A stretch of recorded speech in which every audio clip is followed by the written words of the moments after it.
necesidades.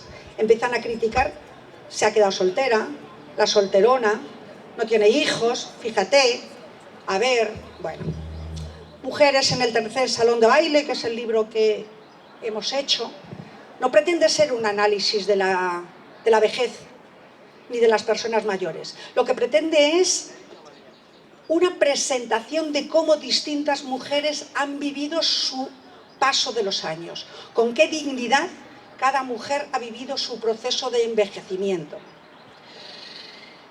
Pero además habla de cómo sufrimos determinadas discriminaciones por ser mayores, cómo a partir de una determinada edad dejamos de ser personas para ser esas mujeres mayores. Bueno, los hombres también les pasa, pero los hombres son esos maduritos apetecibles. Nosotras somos esas viejas menopáusicas. Bueno, pues ahí andamos.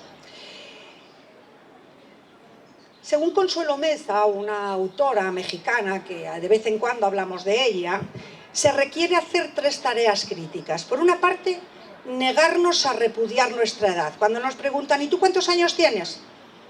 Pues es que yo tengo 65. No es, bueno, no, ¿tú qué me echas para que me te digan 50 y encima te coges el cabreo si te dicen 66? Con lo cual, nada. Con lo cual, lo que tenemos que hacer es negarnos a repudiar nuestra edad. Pero a la vez hacer lo que vamos a hacer esta mañana, una reflexión grupal entre las mujeres, que además nadie sea capaz de juzgar nuestros cuerpos como lo que somos. Y desde luego también un tercer momento es generar actos de resistencia y comprometernos a generar actos de resistencia.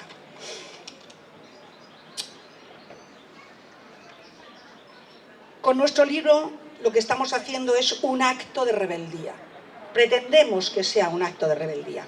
Estamos aprendiendo a mirarnos entre nosotras de distintas maneras. Y además lo estamos haciendo desde una clave que es la sororidad. Esa palabra que los partidos políticos y las feministas usamos mucho, pero que a veces no se sabe muy bien qué es lo que quiere decir. Sororidad no significa que es que todas nos queramos mucho y a la vez. No, sororidad significa que nos respetamos y somos capaces de llegar a puntos de encuentro y que no nos pisamos unas a otras y que no nos saltamos unas a otras. Eso es sororidad. Por lo tanto, el desmontar la misoginia que nos impide hacer pactos políticos y éticos es lo que nosotros llamamos sororidad. Por lo tanto, esa falacia de eliminar la eterna juventud es la que nosotros aplicamos también aquí desde una perspectiva de la sororidad. Es que yo no soy tan espontánea como nuestras amigas. Luego se ríen de mí por eso. Bueno, estas mujeres que están aquí han realizado un acto de resistencia, ese acto que decíamos. Han apostado por la reflexión con las otras, con las hermanas, pero se han exhibido públicamente.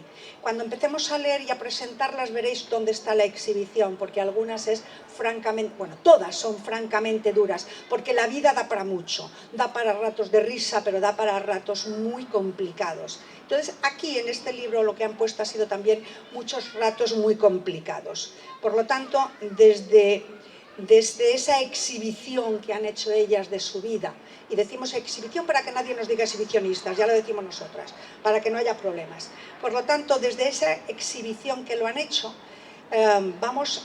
yo quiero darle las gracias y estoy muy agradecida a Carmen Porro, que no está aquí, Ángeles Heras, que está llegando, Miriam García, que la tenemos por aquí, a Miriam García, a Lucía Parcet, que no ha podido venir, Nieves Sánchez, Maite Pacheco, que está con las mujeres afganas, María Sainz y Rosario Aguilar. Vamos a saludar, claro. Desde luego no quiero dejar de mencionar que esto es un homenaje también a nuestras madres y a nuestras abuelas y a todo lo que ellas vivieron y nos enseñaron. Y por último recordar que todas las ganancias de este libro, toda la parte que nos correspondería a nosotras, va a la Fundación Fundadex, que es una fundación cuya finalidad es fomentar la salud a través de la educación y la investigación científica y técnica. Por lo tanto, nosotras no nos quedamos con un solo duro ni euro. a partir de este momento, el libro de Mujeres en el tercer salón de baile, que yo supongo que ya sabréis por qué es Mujeres en el tercer salón de baile, porque ya hemos bailado en el primero y en el segundo, estamos bailando ahora a partir de los 50. Por lo tanto, a partir de este momento, Mujeres en el tercer salón de baile es para vosotras y os invitamos a compartir nuestras reflexiones. Muchas gracias y yo cuando me digáis, que será ya, paso a hacer la presentación de distintas mujeres y a darle la palabra a todas ellas. ¿Os parece?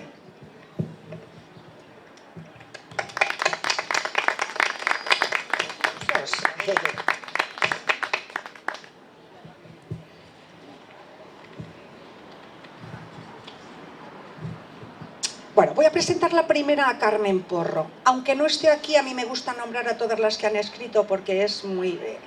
Carmen Porro, lo que aparece aquí, es una mujer muy práctica. Comienza a escribir haciendo una breve reseña de dónde ha trabajado, pero enseguida empieza a hablar, le entra la prisa, no quiere pararse en su tal, sino que lo que nos hace es hablar rápidamente de su familia. Tiene dos hijas biológicas, 2 que nacieron gemelas y 4 hijos adoptados. 6 en total, que son su felicidad y su sufrimiento, claro, también es verdad.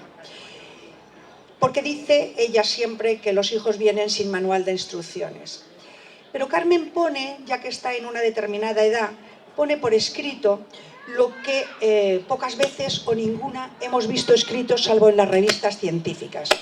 Y es que nos habla de los sofocos y empieza diciendo: empiezas a sudar por la cabeza y la espalda, notas cómo la cara se pone roja, lo que hace que te sientas fatal y pensando, ¿me estarán mirando? ¿Alguien se dará cuenta?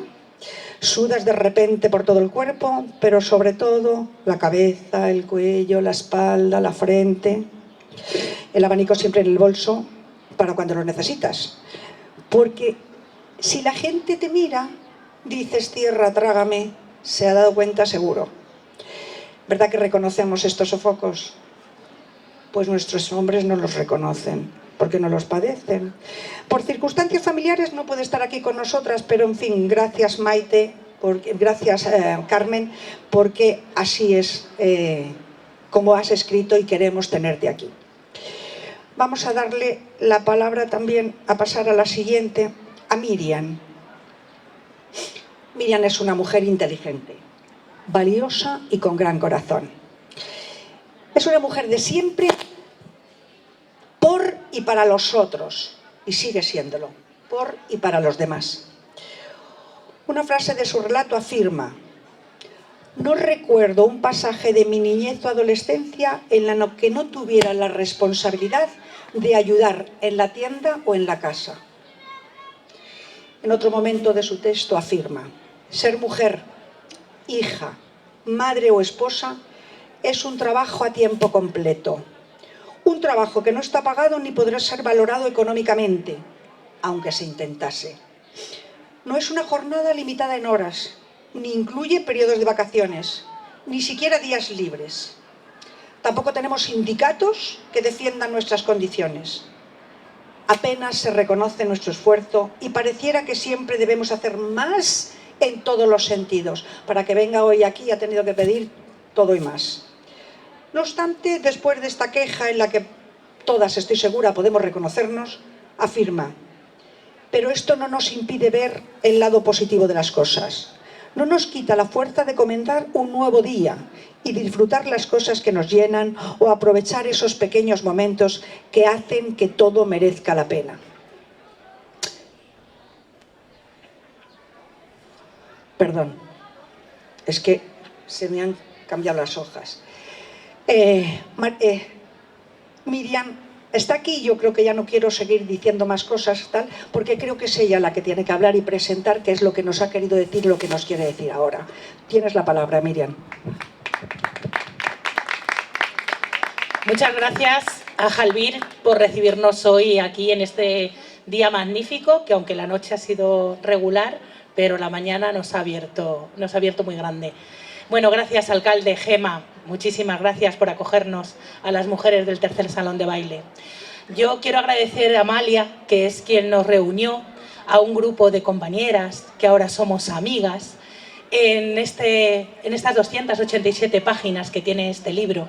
Libro en el que nos desnudamos, cada una de nosotras nos hemos desnudado para poner lo que es el día a día o lo que ha sido parte de nuestra vida. Momentos de anhelo, de tristeza, de alegría, de muchas vivencias que seguramente no os vais a ver reflejadas cuando lo leáis o reflejados en un texto en concreto, pero seguro que os irá llenando, iréis cogiendo partes y os veréis reflejadas en las vivencias nuestras. Es eso, la vida, simplemente. Encantada de estar aquí y nada, que leáis el libro que seguramente os valdrá de mucho. Gracias.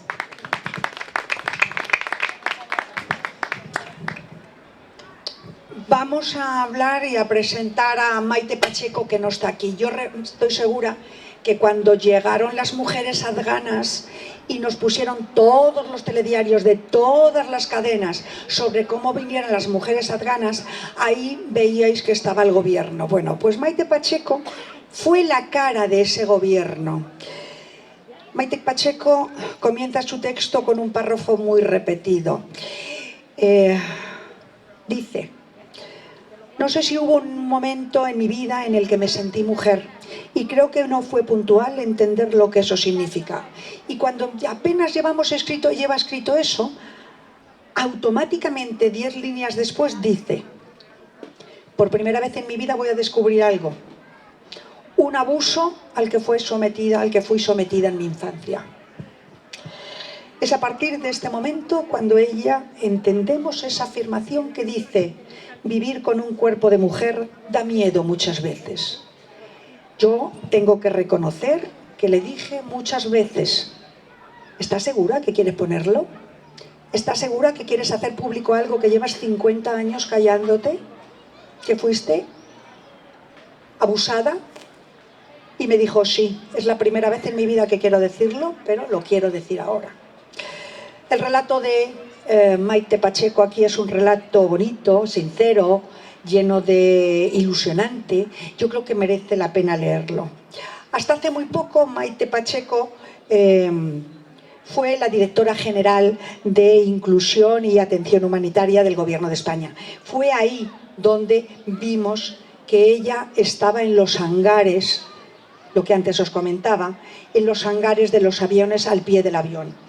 Ella ha dormido en los aeropuertos, ha dormido esperando a esas mujeres desconcertadas, inseguras y con mucho miedo que venían. En Maite queremos reconocer el esfuerzo que ella realizó y el de todas las mujeres que realizan en las distintas labores que son invisibles, pero que están ayudando a hacer un país mucho mejor. Por eso queremos aplaudirle y la aplaudimos aunque no esté aquí, y queremos decirle: Maite, está otra vez con las mujeres afganas y nos acordamos mucho de ti.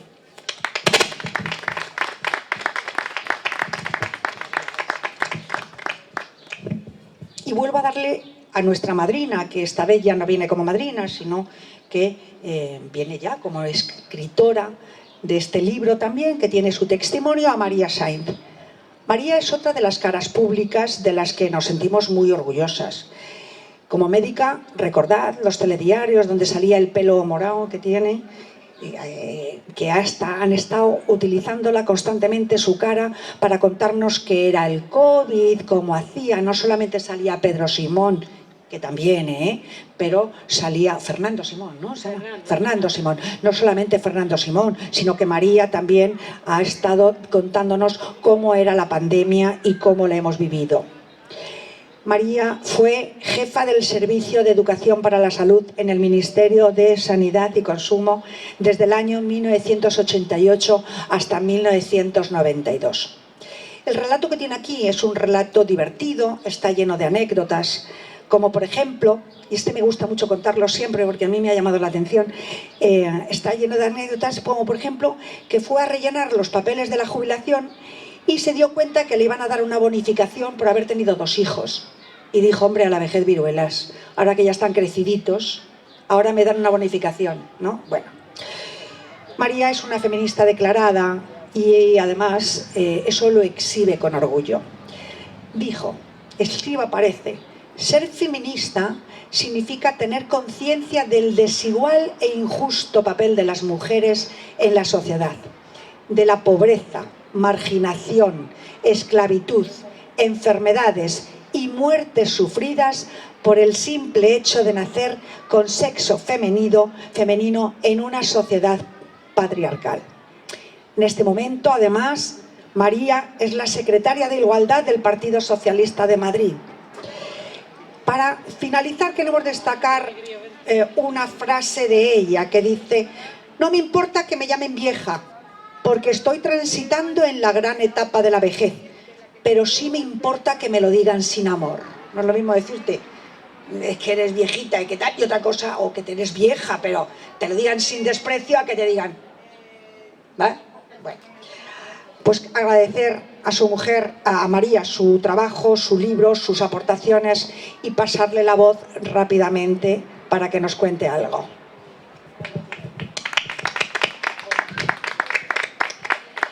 Muchísimas gracias, Amalia. Voy a contar que Amalia es como la directora de orquesta. La verdad es que la pandemia nos ha hecho sufrir mucho, hemos tenido grandes pérdidas, pero por intentar ver la parte positiva que los seres humanos siempre queremos extraer de las grandes experiencias y sufrimientos, la pandemia favoreció mucho la creación y mucho el que nos conectáramos, porque el ser humano, como antes comentaba, el cuerpo es el primer libro, luego nuestra cabeza, nuestros deseos, nuestro trabajo, nuestras proyecciones nos hacen seguir caminando, porque cuando definimos qué es la vida es el compendio. Yo diría como médica el compendio de células y de organismos y de sistemas para seguir avanzando, pero nuestro cerebro, que es el que tenemos que cultivar, como les decía, a través del libro, fomentar la salud de nuestro cerebro, es precisamente la lectura y la escritura. Y ella nos convocó, la verdad que nos convocó a un grupo de compañeras socialistas y nos retó. Y comentó, dice, llevo mucho tiempo investigando el tema del edadismo. Como ustedes saben, el edadismo es un prejuicio que se puede dar a la gente joven como a las personas mayores, pero en nuestro país, que ha conseguido en este desarrollo del bienestar y de calidad de vida que tengamos una población longeva, en Europa, después de la Suiza, de los primeros del mundo, junto con las japonesas, pues nos quedan muchos años, pero muchos que disfrutar y mucho que vivir y mucho que ayudar y mucho que dar a los demás y darnos a nosotras mismas y a nosotros mismos, porque la sociedad nos necesita. No solamente somos esos dependientes, sino somos que ofrecemos esa compañía, ese amor y esas reflexiones. Y es verdad que en este libro nos hemos desnudado cada una de nosotros según nuestras propias experiencias. Probablemente no hayamos sido, y generalmente el ser humano que vive de una manera activa no se entera que va pasando la edad, pero cuando ya la tenemos, son los demás los que nos hacen recordar que tenemos esa edad. Y miramos para atrás y decimos, caramba, pues qué cantidad de cosas hemos hecho o qué cantidad de cosas hemos dejado de hacer. Y en este libro colectivo coral, como dice nuestra querida Carmen Calvo, que nos lo presenta, pues efectivamente cada una de nosotras hemos expresado nuestras vivencias, nuestras experiencias y a veces nuestra desnudez. Pero es muy importante, las mujeres, cuando nos llamamos hermanas, quiere decir, hacemos ese cultivo de sororidad, es porque nos creemos y nos sabemos fuertes. En Madrid, además, somos más del 52% de la población, el 52% de la población. Somos una sociedad muy longeva. Por lo tanto, nos tenemos que dar cuenta de la importancia y del afán que tenemos. Yo espero que se diviertan con la lectura de este libro, del tercer salón de baile, porque es verdad que muchas de las vivencias propias, el lector y la lectora, especialmente las lectoras, se van a ver reflejadas. Pero probablemente muchas de ustedes deberían de dejar como una herencia escrita a sus hijas y a sus nietas todas esas cosas que no les han preguntado y que ustedes querrían que las supieran en algún día. Y les aseguro, y aquí veo muchas canas maravillosas, igual que las mías, lo que pasa es que las tengo pintadas, pues es una herencia magnífica ¿Cuántas cosas a veces decimos los hijos? Ay, si yo le hubiera preguntado a mi madre. Ay, si yo le hubiera preguntado a mi padre. Pero ya, como todo, como en la vida, hay tiempo en donde no se pregunta y menos da tiempo de escribir. Así que gracias, Amalia, por darnos esta oportunidad y a Jalbir por tenernos de nuevo aquí. Gracias, Gemma, gracias.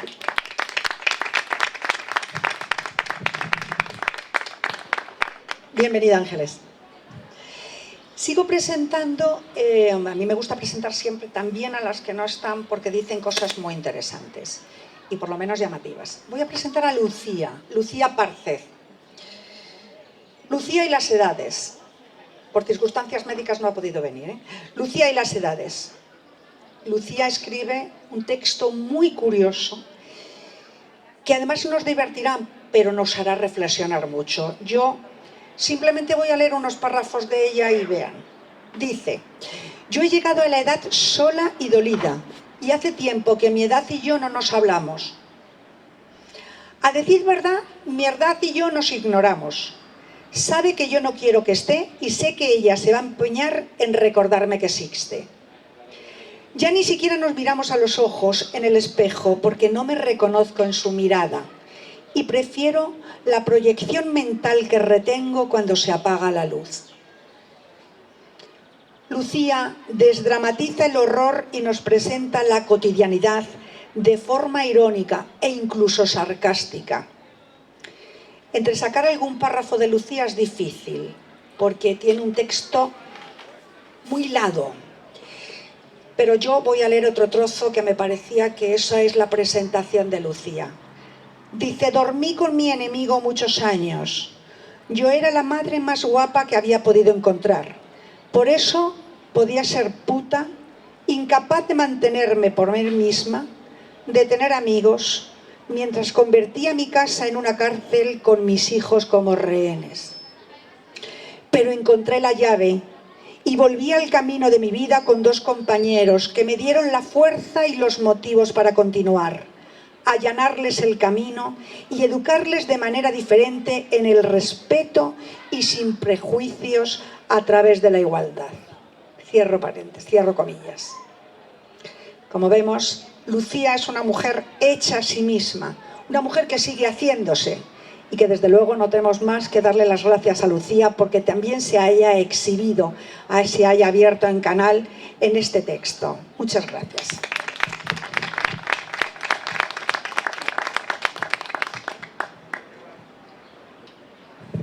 Ángeles. Ángeles Heras. Ángeles es doctora en Ciencias Químicas y ha desempeñado su trabajo como profesora e investigadora en la universidad. Ya la oiréis hablar, es que es divertida, pues igual escribe. Su relato es optimista y sobre todo divertido, como cuando recuerda la carta que en una ocasión le escribió su madre en la que le decía: al trapito que bordaste un verano cuando eras una niña normal, le he hecho una puntilla de crochet para que te sirva como pañito en la panera. Y es que ella tenía 30 años y ya no era normal. Ya no era una niña normal, bueno, nunca lo había sido.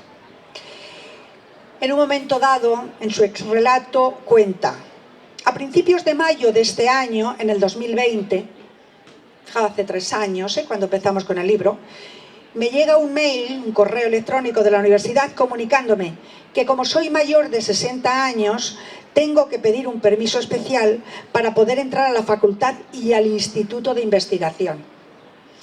Este hecho le provocó una punzada porque con sus 64 años acababa de descubrir y acababa de situarse en la llamada zona delicada de salud. Ángeles, que se veía estupendamente y sigue viéndose igual, acababa de convertirse en una persona mayor. Desde luego afirma que este mail le puso los pies en el subsuelo, ni siquiera en el suelo. Sigue negándose a responder a un patriarcado que le etiqueta como una persona mayor. Dice, comillas: soy una mujer mayor de 64 años, con sus años muy bien vividos y con muchas ganas de seguir viviendo, creando y aportando y amando esta sociedad. Dice en otro momento: la vida te enseña siempre del tema que no estudiaste. Y su relato termina diciendo: la genialidad no tiene arrugas. Tú no tienes arrugas, Ángeles. Muchas gracias.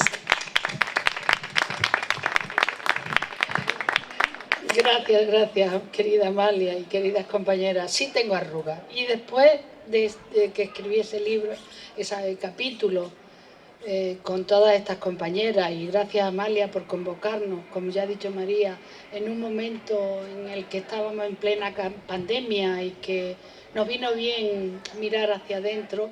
En ese momento tenía menos arrugas que ahora. Ahora ya con 67 tengo alguna más. ¿Qué le vamos a hacer? Pero es verdad, la genialidad no tiene arrugas y la vida te examina siempre de la asignatura que no te has estudiado. Entonces, pues seguimos innovando. Antes teníamos que innovar en nuestra vida a los 10 años, o a los 30, o a los 40, y ahora a los 67, o a los 70, o a los 80, o a los 90 y tantos, porque efectivamente tenemos la gran suerte de vivir en un país y una sociedad que, si sigue la sanidad pública, que no baje en calidad, sino que incremente, pues viviremos bien, ¿no? Porque de medicinas y de sanidad entiendo yo bastante, y sé que eso es fundamental para el bienestar de la sociedad. Fue un desnudarnos a escribir lo que había sido en nuestra vida, y efectivamente yo lo hice con total sinceridad. Siempre, bueno, sí, Amalia dice que no era normal, yo creo que sí, que he sido siempre muy normal y muy tal. Tenía la gran suerte de tener a lo mejor una capacidad de trabajo y de pensamiento fuerte, era mi fuerte, y lo he ido aprovechando en mi vida, y aquí sigo, con muchas ganas de seguir haciendo cosas. Todavía estoy activa, no me he jubilado, no quiero jubilarme hasta los 70 años, y después pues la vida me irá examinando de las cosas que no sé, pero que estoy aquí dispuesta a aprenderlas y a compartirlas con toda la sociedad que me rodea. Muchas gracias.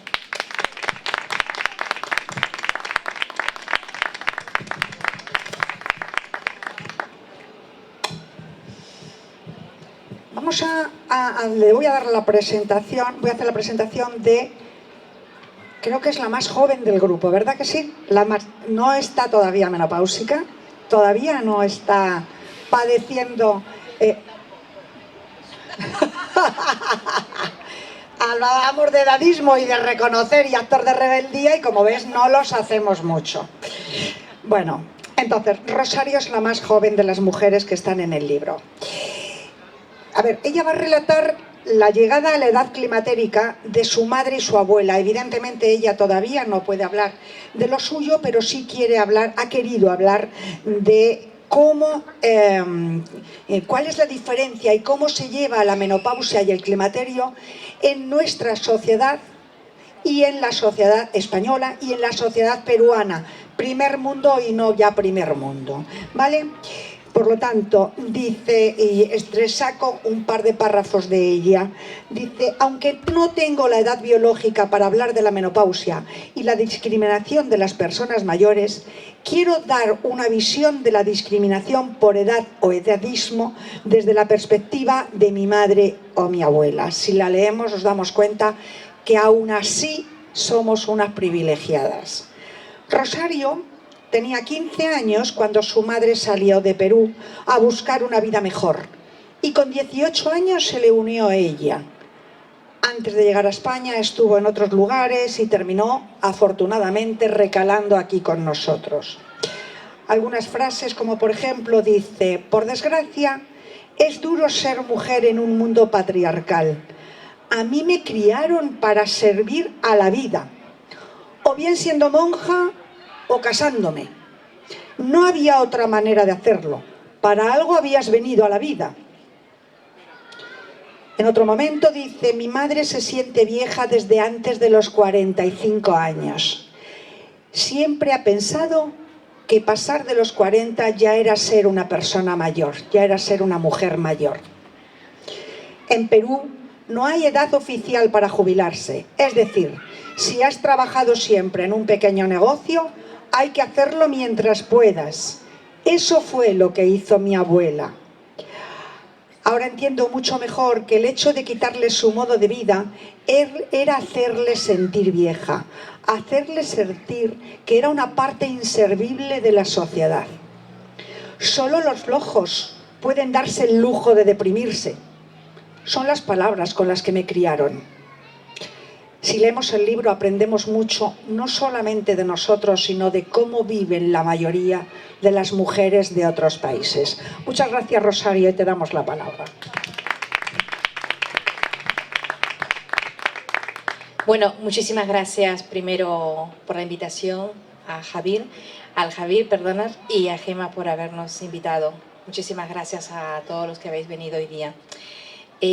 Muchas gracias a Amalia por habernos reunido, por tener la gran fortuna de tener unas grandísimas compañeras y amigas que estamos muchísimo, nos ha unido el feminismo, nos ha unido la sororidad, algo tan básico y tan importante en estos tiempos. Creo que tenemos que seguir luchando entre todas, unidas, y seguir, por supuesto, no pisarnos unas a la otra, que eso es lo que es sororidad. Estar siempre juntas, porque solo juntas y juntos podemos lograr una sociedad más grande. La cultura es algo muy importante, como lo ha dicho ahora nuestra compañera y amiga también, Ángeles, tanto la sanidad como la cultura y la educación es lo más básico para una sociedad. O lo dice una persona que viene de un país donde todo está privatizado. Si tú tienes que comprar la sangre, la compras para poder tener. La gente se endeuda, la gente se deja la vida por salvar a otra vida. Tener la sanidad pública es lo más básico e importante de una sociedad justa. Y educación también, porque si no llegas o no tienes la posibilidad de llegar a una universidad, a tener otro colegio, una mejor profesión, siempre serás el obrero y el que podrán comprar barato para poder tener unos trabajos totalmente indignos. En esta base puedo tener la gran fortuna de poder contar no solamente una parte mía, sino la de mi abuela y la de mi madre. Y por fin también comprender lo importante que es el feminismo, la defensa de los derechos de las mujeres en España y en el mundo. Por fortuna, yo llevo ya más años en España que en Perú, porque salí a los 18 años y ahora tengo ya 46, voy a cumplir. La época que vivió mi abuela y la época que vivieron mi madre fueron totalmente diferentes, porque mi abuela nació ya con un empoderamiento que se le fue achacando, y mi madre, al quedarse con su abuela, pues de alguna manera creció desde la forma más conservadora. Eso es lo que mi madre me ha transmitido a mí. Mi abuela era súper adelantada para su época, y yo por eso decía, ¿qué me pasa a mí? Yo soy muy conservadora, pero a la vez tengo ganas de luchar, de estar en todo momento, de saltarme las reglas.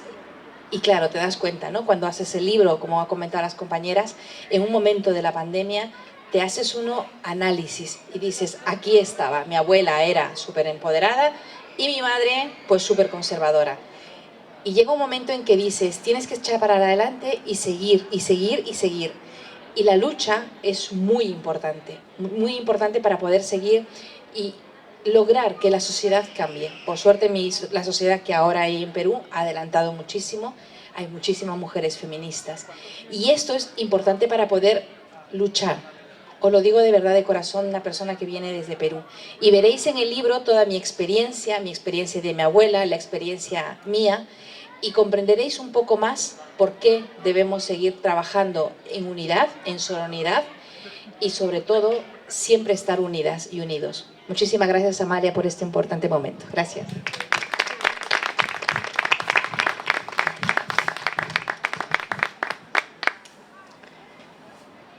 Es que conocer el resto de los países nos hacen valorar mucho el nuestro, y el resto de las culturas nos hacen valorar mucho el nuestro. Es que a veces no nos damos cuenta las joyas que tenemos si no nos las quitan antes. En fin, si no nos las quitan tenemos sanidad, educación públicas, y eso es importantísimo. Vamos a presentar a la última persona, de las últimas que están aquí, escritora. Ella sabe algunas cosas que ha puesto han sido puramente polémicas. Lo que quiere siempre es meternos el dedo en el ojo. Bueno, Nieves es geóloga, y funcionaria del Consejo de Seguridad Nuclear. Tiene un relato muy interesante en el que podemos ver de una manera muy clara la importancia de la familia en su educación.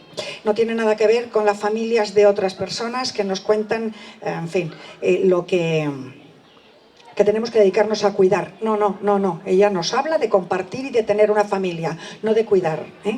Es un relato denso, pero interesante. No tiene desperdicio, es positivo y sobre todo está lleno de propuestas.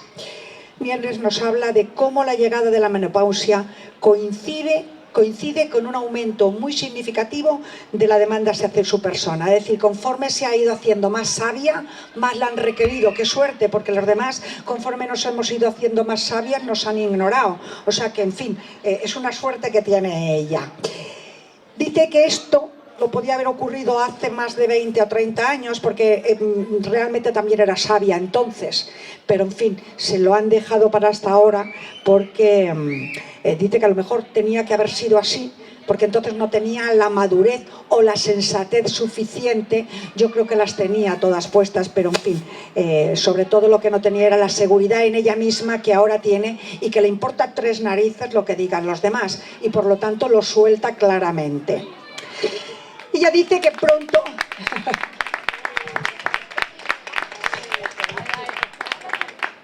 Ella dice que pronto será mayor para algunos, desde luego para ella no. Pero mis ganas, abro comillas, mis ganas continúan y mis capacidades son ahora mucho más intensas que antes. Sé hacer todo con mejores resultados. Esto es así porque la edad te da madurez y te da capacidades con las que nunca habrías soñado llegar.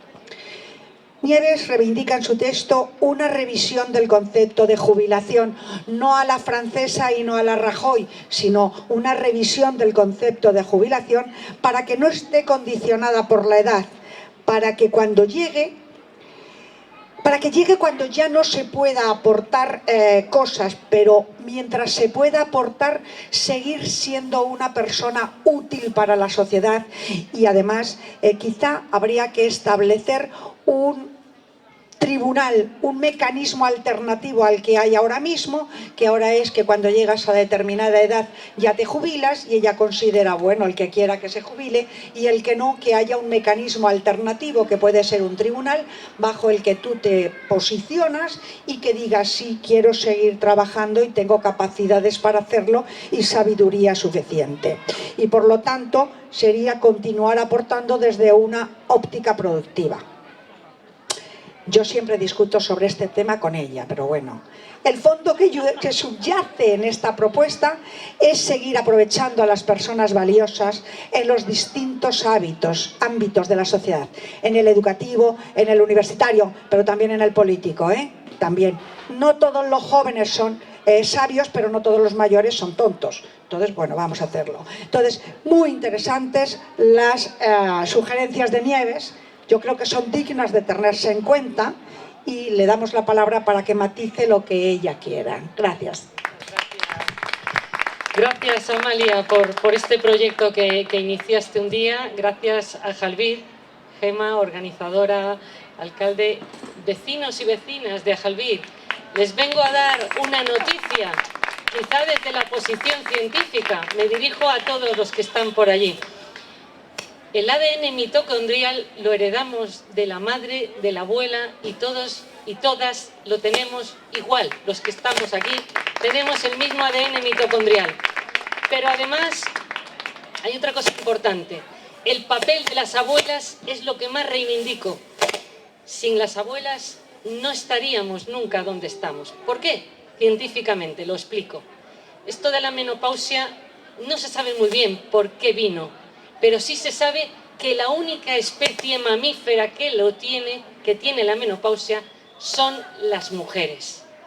No lo tienen las demás mamíferas, véase perras, gatas o lo que queráis. Solo las mujeres tenemos la menopausia. Y dice uno, ¿y por qué científicamente ocurre esto? Bueno, pues hay una teoría y una explicación. La prevención es lo que nos diferencia de los animales. Adelantarnos a lo que puede ocurrir. Esa es la inteligencia humana. ¿Qué ocurre con las abuelas? que ejercieron ese papel que ahora ejerce la Protección Civil, a la que doy las gracias, porque están ahí pendientes de lo que nos pueda ocurrir. Tienen ahí sus equipos por si acaso ocurren determinadas situaciones. Eso es prevención, eso es adelantarse a lo que puede ocurrir. Esa es la política mejor que podemos hacer. ¿Qué es lo que hacían las abuelas? Y la han hecho siempre, prevención. Por eso el gran valor de la especie humana ha sido conseguir 3 generaciones simultáneas. Ninguna otra especie animal consiguió ese gran hito. 3 generaciones simultáneas. ¿Cuál fue el papel de las abuelas? Vigilar, proteger, conseguir que no se muriesen esos nietos o nietas antes de tiempo. ¿Qué consiguió eso? Un enorme cambio en eficiencia reproductiva. Ese gran cambio en la eficiencia reproductiva es el gran valor de la especie humana. ¿Comprendéis el papel de las abuelas mejor ahora desde la perspectiva científica? Siempre ha sido importante en la perspectiva social, pero científicamente ha sido clave. Y quizá eso, el conseguir las 3 generaciones simultáneas, fue el motivo por el cual llegó esa menopausia. Pero en todo caso es un misterio, ¿eh? Lo dejo ahí porque a lo mejor hay que seguir investigando. Pero fue una magnífica cosa el conseguir cuidar de esos nietos y nietas. Ese ADN mitocondrial. Esto es lo que me gusta decir.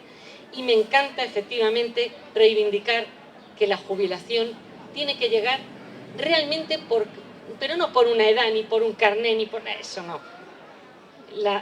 De verdad que es fundamental darnos cuenta del valor que es aportar a un proyecto colectivo. La especie humana no puede vivir del individualismo. De hecho, esto se estudia también entre los neandertales.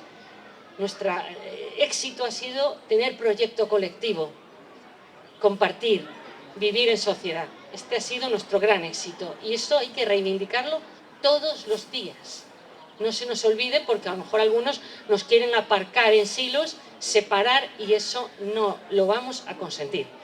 Y termino en mi relato, que ya os lo dejo, pero os recomiendo la lectura ardientemente. Termino con una frase que me gusta de Machado, esa que dice: y cuando llegue el día del último viaje y esté al partir la nave que nunca ha de tornar, me encontraréis a bordo ligera de equipaje, casi desnuda como las hijas de la mar. Lo hago a mi manera. Pero ¿qué quiero decir ahí? Que ligera de equipaje era una frase que no sé si sabéis que está considerada como algo... que vas muy ligera tú. Pues no, señor. Vamos como nos da la gana. Y ahí está nuestra reivindicación. Gracias.